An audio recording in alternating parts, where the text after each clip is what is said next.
CBS Sports HQ, we are going through divisions and the biggest questions after training camp. And right now we're taking a look at the NFC North. Last year, very interesting year for this division. We had the Bears win it, followed up by the Packers, Vikings, and Lions in that order. However, all of those teams did finish with 9 wins. One of, if not the hardest division in all of football, though I'm sure the NFC West has something to say about that. Okay, so let's answer these burning questions and find out what are the biggest questions when it comes to the NFC North. For more on that, we have Ryan Wilson and John Breach. John, as I said, it is nice to see you. I haven't seen you yet. Ryan, I just saw you like a couple days ago. Let's start with the Bears. Ryan, I'm going to start with you.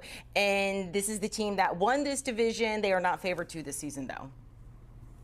Yeah, which is kind of crazy. I feel pretty good about where they are offensively. There are going to be some questions on the defense, but I'll stick with the offense because Ben Johnson is sort of the engine that makes everything go. We saw glimpses of that in year one in terms of how Caleb progressed. But the bigger issue is it doesn't matter who the quarterback is if you cannot protect them. On the right side, they have some of the best offensive linemen essentially from the right side working your way over until you get to left tackle, and that's a current point of contention. Braxton Jones is currently penciled to be there. They drafted Ozzie Trapillo last year, who's currently on PUP.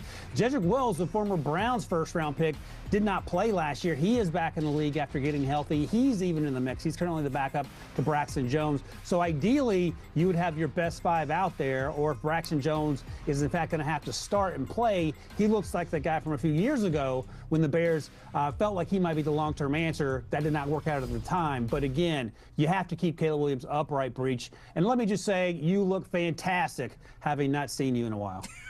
Well, you know what, Ryan? We don't agree on much, but we do agree that I look fantastic. And we also agree that the Bears need a left tackle, and that is the biggest question right now. I mean, the season starts 2 weeks from Sunday, and Ben Johnson still has not decided who his starting left tackle is going to be. You mentioned a lot of the names there. Braxton Jones has been getting a lot of the first-team reps, so he does seem to be the front runner. But when you look at this Bears offense, you go back to 2024 before Ben Johnson was there, Caleb Williams got sacked 68 times. That was the most in the NFL. The Bears' offensive line took a huge step forward last season. Ben Johnson came in. Caleb Williams was getting the ball out faster. He only got sacked 24 times. So you don't want to have these question marks on the offensive line, and this is a huge one for Chicago right now. And let's not forget, Drew Dalman also retired, so they're going to have a new center. So you have that left tackle question mark. You have Garrett Bradbury at center. So the offensive line certainly is a question mark going into the season. So the Bears won this division last year. The team favored to win it this season are the Lions. Look, last year John, I'm going to start with you here. It should be a throwaway. They have one of the easiest schedules this season because of that. They've made schematic changes. People are trying to get healthier, but there are still questions. What is your biggest question, John Breach, when it comes to the Lions?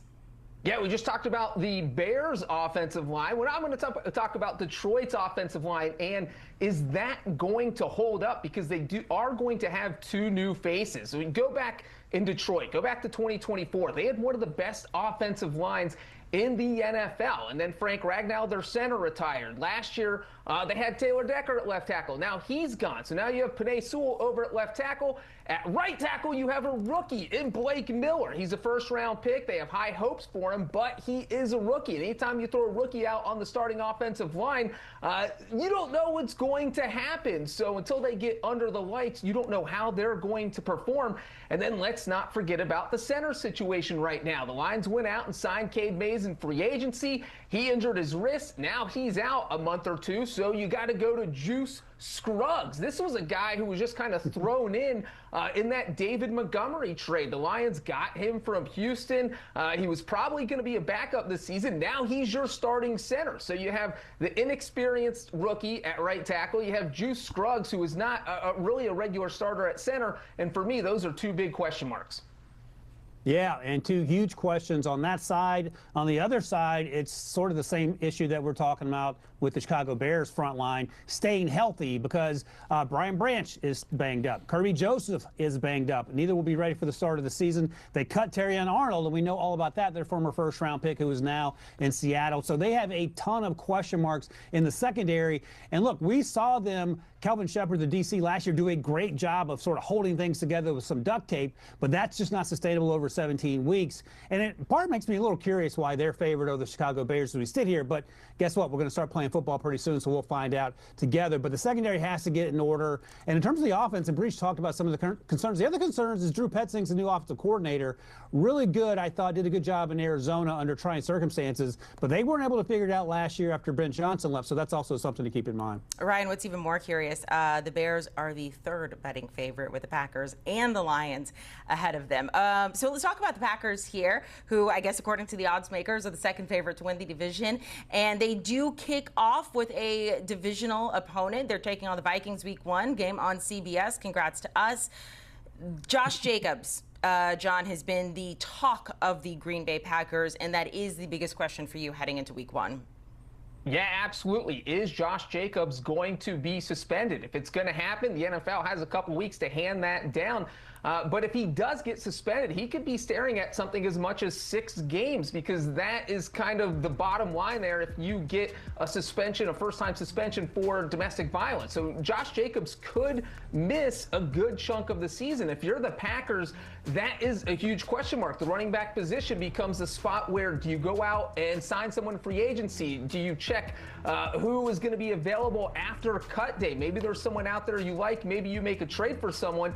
If you look on their roster, they have Marshawn Lloyd, a guy they drafted in 2024, but he's been banged up with injuries. He's only played in 1 game for them.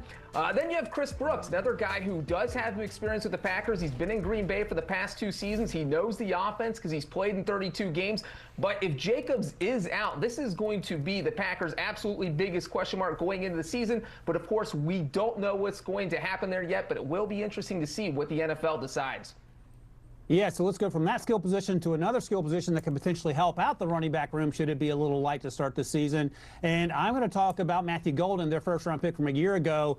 Didn't really do a whole bunch last year, and they've struggled historically with injuries in recent years. Christian Watson comes to mind, of course. They moved on from Romeo Doubs. They moved on from Montavian Wicks. They still have Jaden Reed, who is a number 2 or number 3. But can Matthew Golden be the track star difference maker that he was at Texas? In his last year there, he outshone Isaiah Bond, who was going to be a high-round pick if not for off-field troubles, became one of Quinn Ewers' favorite targets.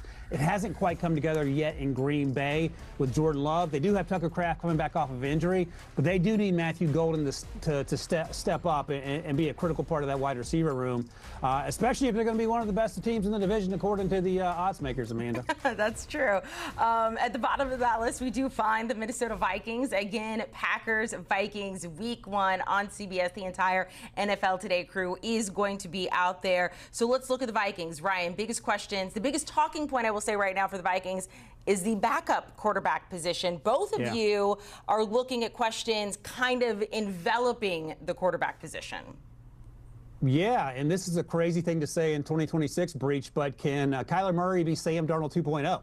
There used to be a time that was a terrible thing to call someone, and now it's exactly what every other quarterback wants to be once they move on from their initial landing spot where things didn't work out and trying to reinvent themselves.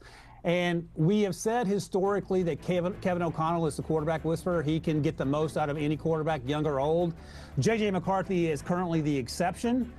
So we'll see how that works out for J.J. in that battle with Carson Wentz. But Kyler Murray is set up for success in that he has some of the best skill position players around him. Starts with Justin Jefferson, Jordan Addison, of course. They have T.J. Hockenson. They got Juwan Jennings. They have a really good running back room, and the offensive line is pretty good. And oh, by the way, Brian Flores and that defense are going to create a ton of turnovers to get him more opportunities. So now it's up to Kyler Murray to look like what we used to joke about on the podcast, Breach, the first half of the season with Cliff Kingsbury and Arizona Kyler Murray, where they would go 7-2, not the second half of the season with Killip back in the day. Hey, maybe Kyler Murray wins a Super Bowl just like Sam Darnold. My same question here, kind of, Ryan, is not just Kyler Murray, but also the Vikings have a new center in Blake Brandel. And so this is a guy who's been on the offensive line. He's played tackle, he's played guard, but he has never played center. And so he's got to get the ball to Kyler Murray before Kyler Murray can make anything happen. There's a little bit of struggle in training camp with his shotgun snap, so that's something the Vikings will need to get ironed out. So I need to see the Brandel-Murray combination at 100% before I can feel confident that this offense is going to thrive this year. It's a wild sentence. Can Kyler Murray win the Super Bowl? But, Ryan, to your point, we didn't say that about Sam Darnold a handful of years ago. So you never know. Week 1 in the NFL is just around the corner. Ryan Wilson, John Breach, we appreciate your time and your insights. I'm really excited about Lions Saints. I will say that. I'm big on the Saints this year. Taking on the Lions. Lions favorite at home, week 1 by 7.5. The rest of those games, very tight lines as well.